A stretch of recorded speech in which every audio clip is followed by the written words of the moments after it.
नमस्कार। आज की जो सुर्खियां हैं ना, वो सिर्फ अलग अलग खबरें नहीं हैं। असल में वो सब मिलके कहानी बता रही हैं।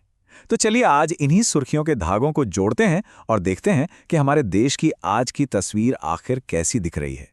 तो सवाल ये उठता है कि ये सुर्खियां हमें आखिर बता क्या रही हैं?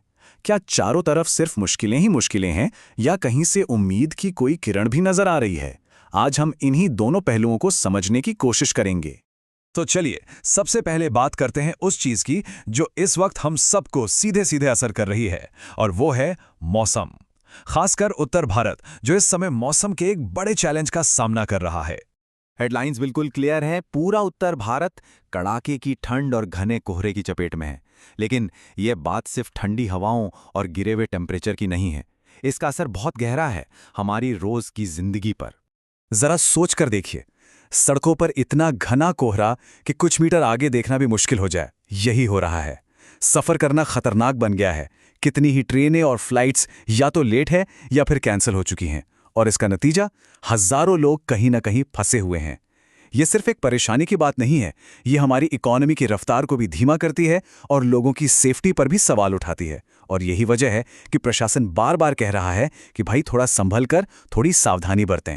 अच्छा, तो मौसम की इस ठंडक से अब जरा देश की सियासत की गर्माहट की तरफ चलते हैं, क्योंकि वहां बहस का पारा काफी चढ़ा हुआ है और इस पूरी बहस के सेंटर में है हमारी अर्थव्यवस्था। देखिए, इकोनॉमी को लेकर ना दो बिल्कुल अलग अलग बातें सामने आ रही हैं। एक तरफ विपक्ष है जिसका कहना है कि महंगाई और बेरोजगारी ने आम आदमी की कमर तोड़ दी है, घर का खर्च चलाना तक मुश्किल हो गया है। दूसरी तरफ सरकार है जो कह रही है कि बड़े बड़े इकोनॉमिक इंडिकेटर्स में सुधार दिख रहा है और देश की अर्थव्यवस्था वापस पटरी पर आ रही है।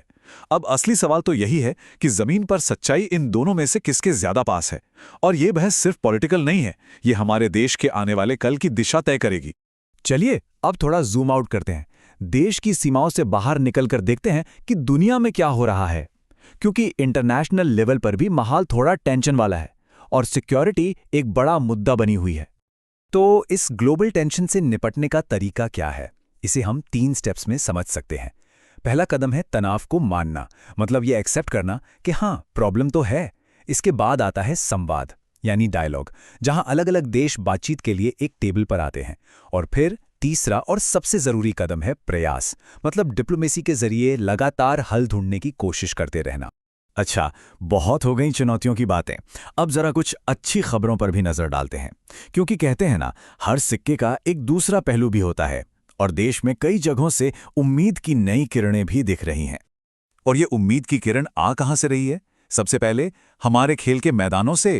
क्या जबरदस्त परफॉर्मेंस दी है हमारे यंग एथलीट्स ने हाल के कॉम्पिटिशन्स में। ये सिर्फ मेडल जीतना नहीं है, ये पूरे देश के लिए गर्व की बात है और लाखों नौजवानों के लिए एक बड़ी इंस्पिरेशन है। खेल के मैदान से लेकर अब बात करते हैं टेक्नोलॉजी की दुनिया की। यहाँ से भी अच्छी खबरें आ रही हैं। भारत का जो स्टार्टअप इकोसिस्टम है ना, वो बहुत तेजी से आगे बढ़ रहा है। नए नए डिजिटल प्लेटफॉर्म्स, इनोवेटिव आइडियाज, ये सब न सिर्फ हमारी जिंदगी को आसान बना रहे हैं, बल्कि ये नौजवानों के लिए जॉब्स के नए रास्ते भी खोल रहे हैं। ये फ्यूचर की एक बहुत ही एक्साइटिंग तस्वीर है। और मजे की बात देखिए, आने वाले दिनों का जो मौसम का हाल है ना, वो भी आज की हमारी पूरी कहानी जैसा ही है।